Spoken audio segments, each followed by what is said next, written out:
Okay guys, this session is all about a super important topic. In fact, it's probably the most important topic about design, which is understanding the importance of lighting. It's not an overstatement to say that lighting is the most important aspect of design that there is. It's so powerful that when you get it right, it's like magic. And when you get it wrong, it severely impacts your design process. So we're gonna learn all about it, all the things we need to know.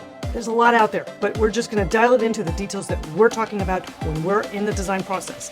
And the first thing that we're gonna talk about is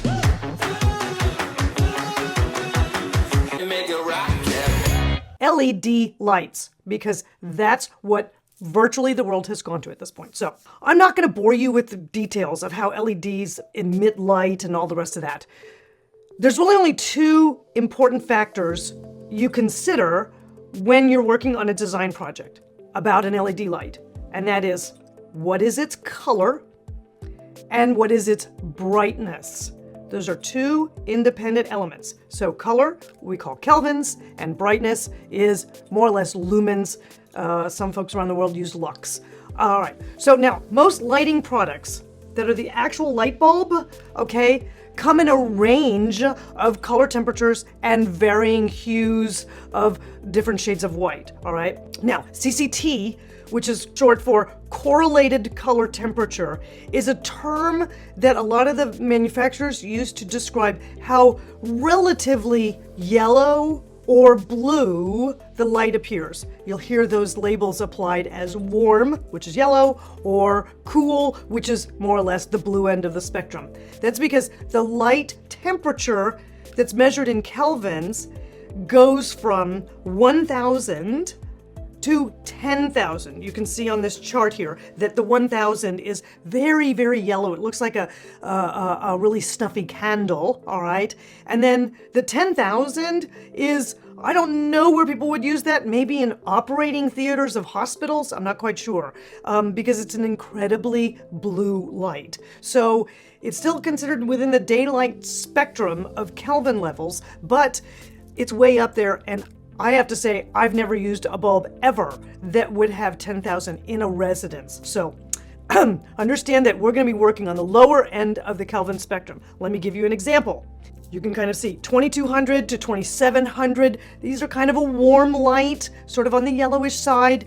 They're great when you use them in kind of ambient lighting. And a lot of vendors will refer to them as candlelight, okay? The whole idea behind that is if you live in northern climes where your daylight is super blue, you may feel more comfortable having something on the lower end of the Kelvin spectrum for your ambient light because it warms your house up, right?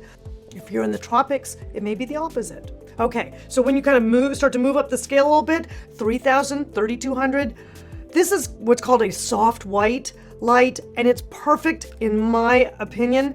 I kind of live, middle of between the pole and the equator, so it's a perfect daylight color for me. And I like it absolutely for kitchens and bathrooms, and kind of where you want detailed tasks, like you don't want to ever have super warm light in a kitchen because if you take out a piece of meat from your refrigerator and it's beginning to age and you don't pick it up because it's super warm in the room, it's not going to look right. So for task-oriented rooms like kitchens, bathrooms, maybe garages, things like that, the Kelvin ratio of 3,000 to 3,200, if you're kind of in the middle spectrum of the planet, so to speak, is a good choice. And if you guys are one of those guys where you're absolutely about to attack a kitchen or do something significant like a kitchen or a bathroom with your home, maybe add in a small addition, change out some windows, renovate in any way, you absolutely need to check out the designer method. This is my new program for anyone who's doing any kind of significant either construction or renovation to their homes. I take you from soup to nuts.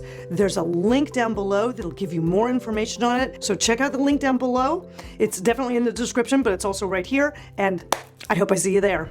Okay, you go up and you start getting into the 4,000 to 4,500.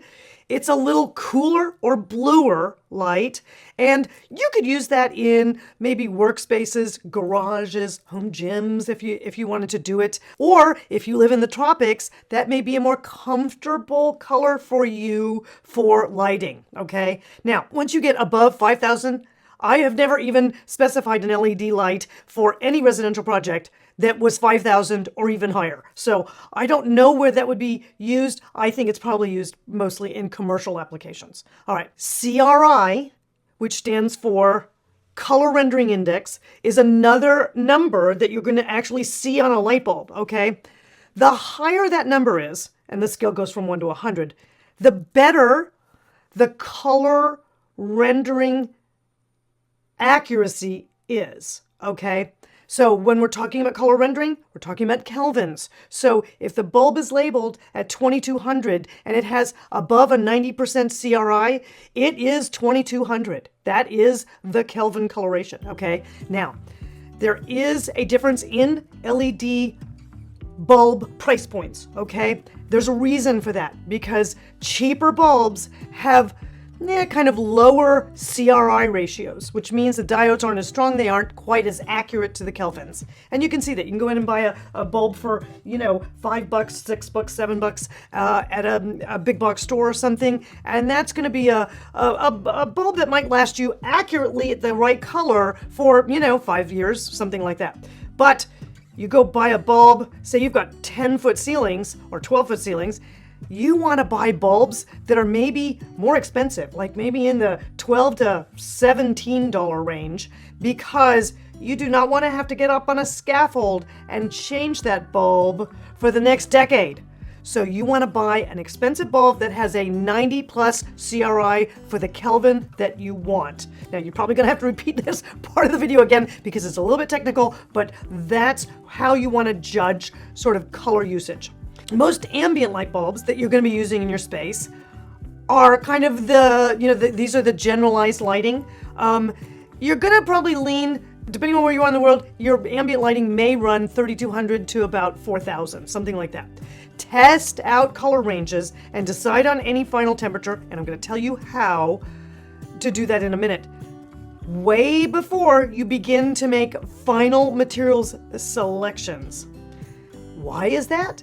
Because the lighting that you go pick out your materials in a showroom, or the lighting that's on your screen that you're ordering a sample of tile from, is not going to be the lighting in the generalized space of your house, okay? So that's why when you get stuff back from a store, it doesn't look like you thought it was going to look. So you're going to do a process that I'm going to tell you about in just a second before you select any final colorways, okay? All right. Taking action on this, guys, is you're going to build a kind of at-home replica.